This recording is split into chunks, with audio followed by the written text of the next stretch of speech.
بسم اللہ الرحمن الرحیم اللہم صلی علی محمد و علی محمد۔ دوستان گرامی، واجب تین طرح کے ہوتے ہیں، واجب تخییری ہوتا ہے، واجب کفائی ہوتا ہے اور واجب عینی ہوتا ہے۔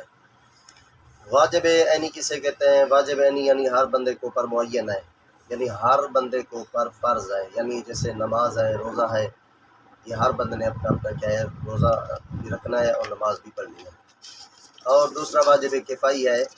واجب کفائی سے کیا مراد ہے؟ یعنی لوگوں میں سے کوئی ایک انسان انجام دے دے تو باقی لوگ اسے ساقط ہو جاتا ہے، جیسے غسل میت ہے، یعنی محلے میں سے کسی ایک بندے نے غسل دے دیا ہے تو باقی لوگ اسے ساقط ہے۔ یا سلام ہے، محفل لگی ہے، ایک بندہ آتا ہے سلام کرتا ہے، محفل میں سے ایک بندہ سلام کا جواب دیتا ہے، باقی لوگ اسے ساقط ہے۔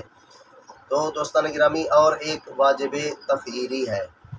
واجب تخییری کیا ہے؟ یعنی آپ کو اختیار ہے، جیسا کہ نماز جمعہ ہے، نماز جمعہ کے سستانی صاحب فرماتے ہیں کہ واجب تخییری ہے، آپ کو اختیار ہے۔ اگر نماز جمعہ کی شرائط ہوں تو آپ نماز جمعہ پڑھیں، آپ ظہر نماز بھی پڑھ سکتے ہیں، آپ کو اختیار ہے، کوئی ان میں سے پڑھیں۔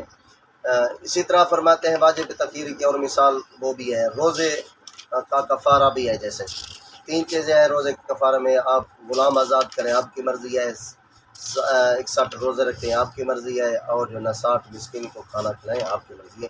یہ واجب ہے تو ہمیں ان کو پر ضرور عمل کرنا چاہیے۔ تو دعا کرتے ہیں کہ مالک کائنات ہم سب کو اپنے اپنے واجبات ادا کرنے کی توفیق عطا فرمائے، اور مہربانی کر کے یہ ویڈیو آگے بھی شیئر کر دیں تاکہ دوسرے مومنین بھی اس سے استفادہ کر سکے۔ جزاک اللہ۔